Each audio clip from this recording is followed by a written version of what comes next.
한국형 전투기 KF-X가 지난 8일 출고식을 통해 의용을 자랑했지만 2032년까지 모두 120대를 실전에 배치하기 전까지 F-16K와 함께 영공을 지키는 주력 전투기는 아직 F-16입니다. 국내 160여 대가 배치된 F-16은 계속 성능을 개량해가며 2060년까지 운용할 계획입니다. 중국과 갈등 중인 타이완이 최신형 F-16V 전투기를 도입하기로 하자 중국이 거세게 반발했습니다. 작전 반경이 900km에 달하는 F-16V가 배치되면 전자전 능력이 떨어지는 중국군 전투기가 쉽게 타이완 공역에 진입하기 어려워지기 때문입니다. 최근 갈등 중인 그리스와 터키는 F-16끼리 대치하기도 했습니다. 이처럼 세계 곳곳에선 F-16 전투기가 여전히 주력으로 활약하고 있습니다. 우리나라에서도 F-16 160여 대가 주력 전투기로서 영공을 지키고 있습니다. 특히 F-16 PBU 전투기 30여 대는 위성 통신 장비인 데이터 링크를 갖추고 있고 KF-16 130여 대도 성능 개량을 진행하고 있습니다. 데이터 링크가 없는 상태에서도 KF-16 전투기는 연내 한미 연합 공군 훈련인 레드플래그에서 뛰어난 전투력을 선보였습니다. 지난 2014년엔 데이터 링크를 갖춘 미군 F-16 10여 대가 격추된 사이 1대만 잃는 성과를 거두며 전투력을 인정받기도 했습니다. 지금 보시는 게 레이저 무기를 단 F-16입니다.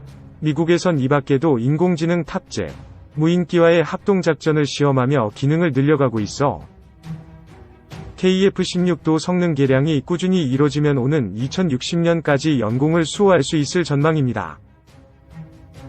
2. 한국 최초 4세대 다목적 전투기 KF-16. KF-16은 대한민국 공군에서 운용하는 4세대 전투기입니다. 정식 명칭은 파이팅 팰콘입니다. 처음에는 미국으로부터 F-16, F-16PB를 도입하다가 면허 생산으로 KF-16을 생산했습니다. F-16은 40대, KF-16이 대수는 140대입니다. 사실 140대 중에서 12대는 미국에서 직도입했지만 나머지는 모두 한국에서 생산했습니다. 그래서인지 한국 공군의 F-16을 부를 때 F-16보다 KF-16으로 부르는 게 더욱 익숙합니다. 한국이 KF-16을 운용하기 전까지는 F-4와 F-5를 운용하고 있었는데 모두 3세대 전투기입니다. 세계 1차 및 2차 대전에 주로 사용되었던 프로펠러 전투기 이후에 제트 전투기가 등장합니다. 이때부터 세대라는 개념을 쓰게 됩니다. F-4와 F-5는 1970년대와 1980년대의 영공방위와 지상공격에 충분히 역할을 다하고 있었겠지만 F-16을 도입하기로 시작했을 1980년대 당시에 다가오는 1990년대를 준비해야 했었습니다. 미국은 4세대 전투기인 F-14, F-15, F-16을 실전에 활용하고 가까운 일본도 F-15를 보유하고 있었습니다. 심지어 북한이 러시아제 4세대인 이기-19를 도입을 했었습니다. 이에 한국도 전력에 뒤처지지 않기 위해 한국 최초로 4세대인 F-16을 도입했으며 F-5 제공호 사례와 같이 본격적으로 면허 생산을 하게 됩니다. q 도입 당시에 후보 경쟁은 없었는가요? 네, 후보 기종은 KF-16과 FA-18 두 개였습니다. 원래는 FA-18로 구입하려고 했습니다. 둘 다 기체 크기 및 전투 능력을 비교해보면 큰 차이는 없어 보였지만 당시 여러 전문가의 의견으로는 FA-18이 좀 더 우세했던 것으로 보입니다. 특히 FA-18은 쌍발기로 엔진이 2개인 반면에 KF-16은 엔진이 1개입니다. 아무래도 엔진을 2개 갖춘 전투기가 비행 중 엔진 하나가 꺼져도 나머지 하나로 계속 비행을 할 수 있지 않을까 하는 기대 심리도 있었던 것으로 보입니다. 하지만 FA-18은 KF-16보다는 가격이 비쌌고 당시에 FA-18 개발업체인 맥도널 더글라스가 가격을 올리는 바람에 원하는 수량만큼의 전투기 확보가 어려워져서 결국 KF-16으로 구매를 하게 됩니다. FA-18이 되었으면 어떠했을까 싶기도 하지만 지금까지 공군에서 운영하는 성과를 보면 KF-16이 절대 아쉬운 기체가 아니라고 생각합니다. q. 한국이 보유하고 있는 F-16PB와 KF-16의 차이점은 무엇인가요? 단 도입 연도가 다릅니다. F-16PB는 1986년도부터 도입했으며 KF-16은 1994년도부터 도입했습니다. 그리고 성능이 다릅니다. 도입 연도가 달랐던 것은 그만큼 나중에 도입한 기체가 좀 더 우수하다고 볼 수 있다는 걸 의미합니다. F-16PB는 블록 32급이고 KF-16은 블록 52급입니다.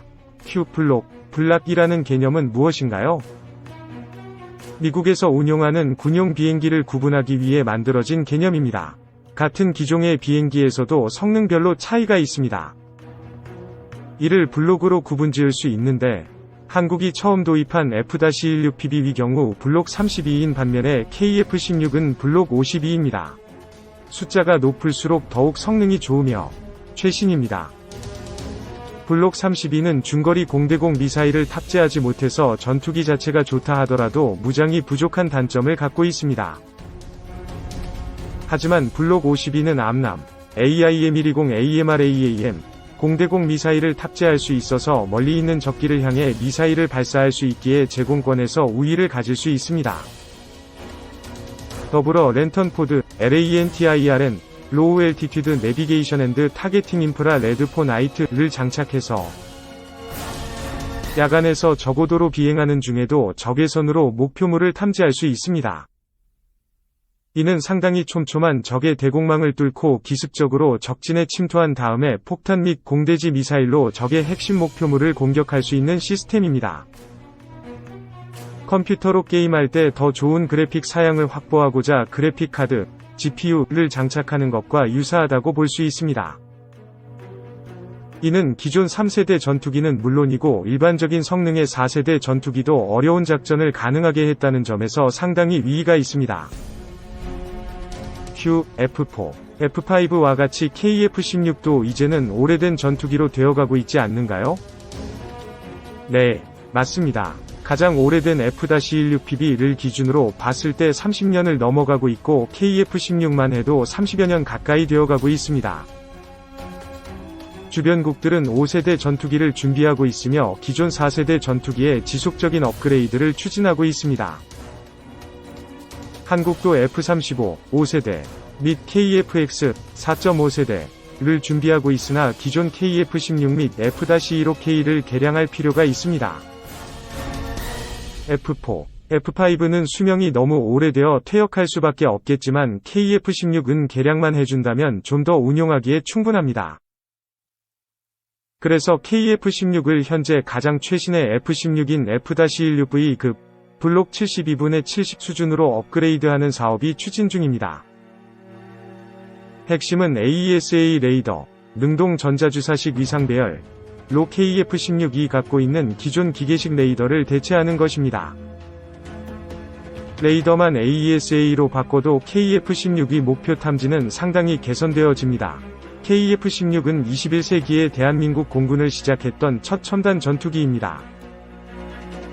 지금은 F-15K가 있고 F-35, KF-X와 같은 4.5세대 및 5세대 성능의 전투기가 있지만 1990년대와 2000년도 초반 당시에만 해도 KF-16은 앞서 언급한 AMRAAM 미사일과 랜턴 등 첨단화된 무기화 시스템으로 무장된 전투기였습니다. 언젠가는 F4, F5처럼 퇴역하겠지만 그때까지도 지금처럼 대한민국 영공을 지키고 유사시에 적진에 기습적으로 침투할 수 있는 전투기가 될 것입니다.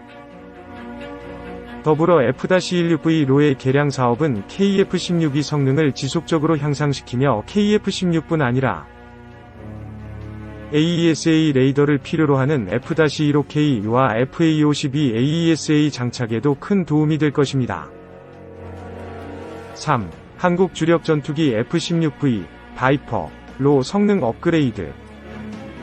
한국의 주력 전투기인 F-16 전투기를 F-16V, 바이퍼로 업그레이드하는 사업은 2016년 11월에 록히드 마틴, 롱마와 계약을 했는데요. 총 134대를 업그레이드하는 비용은 12억 달러이며 업그레이드 사양은 F-16V, 바이퍼 사양 기반으로 합니다. F-16V, 바이퍼는 노스먼 그루먼의 APG-83 AESA 첨단 레이더를 탑재하여 고해상도 중심의 페데스탈 디스플레이 미션 컴퓨터 대용량 이더넷 데이터베이스 등 첨단 장비가 장착됩니다. 미국이 대만의 F-16 전투기 66대의 판매를 공식 승인하고 러시아의 영향권에 있던 불가리아가 F-16 전투기 8대를 도입하면서 역시 F-16 전투기는 세계적인 베스트셀러 전투기인 듯 합니다.